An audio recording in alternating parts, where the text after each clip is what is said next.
You need an airtight seal between the plunger and the toilet bowl because suction power depends directly on seal quality. A good seal maximizes pressure differential, so you move water columns rather than compress air. Start by selecting a plunger with a flange that matches the toilet outlet shape. A mismatched flange leaks and dissipates force.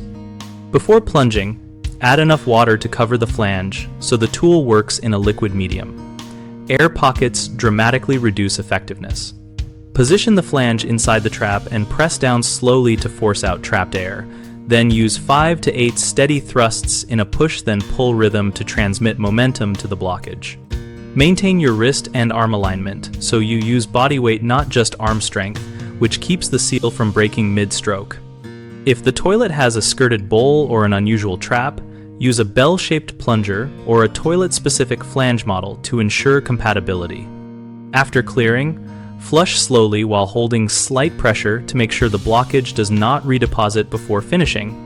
Common mistakes include using too little water so the flange is working against air, which you fix by adding water until the flange is submerged.